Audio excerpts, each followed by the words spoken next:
छड़े भई तुझे वञण खां पोइ दिल कम करण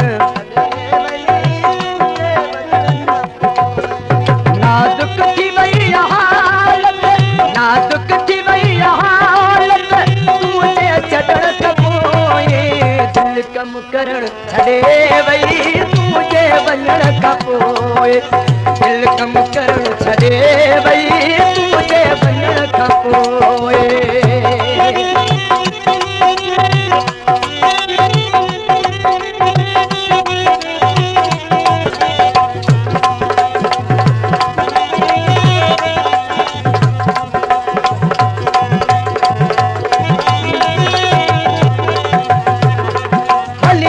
हिक दफ़ो मां तोखे सीने सां लाया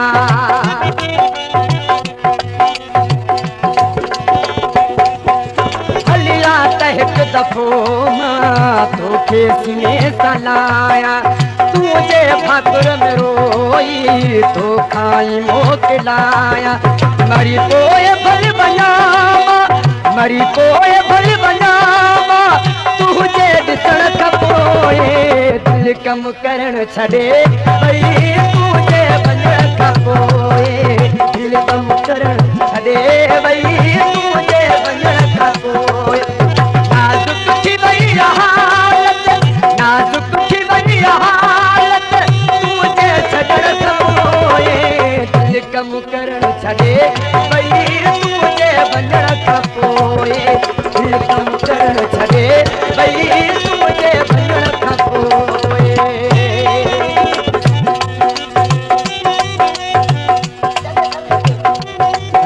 सामने अपने बात चले संबंध अपने बात डाड़ू खान बयान बयान दोस्त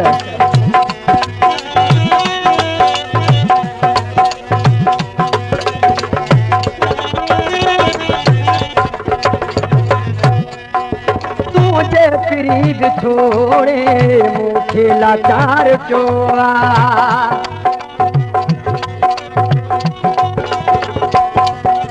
तुझे करीब छोड़े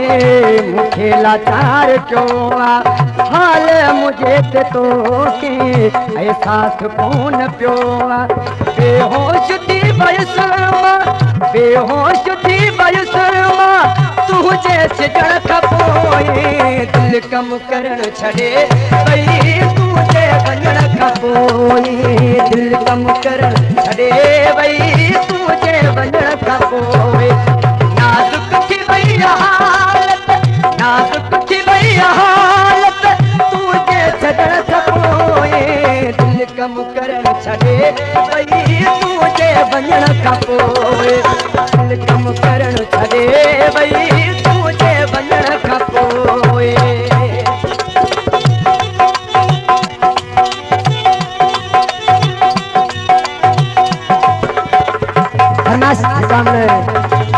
शर्मोरे खां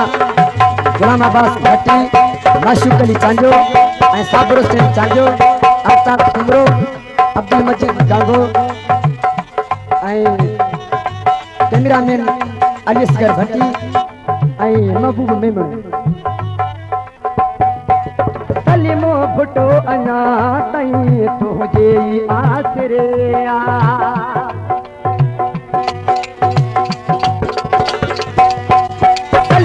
फुटो अञा ताईं तुंहिंजे आसरे वेठो वा तुंहिंजे पाड़े कहिड़ो तोखां परे मन मां बची पवां पिरी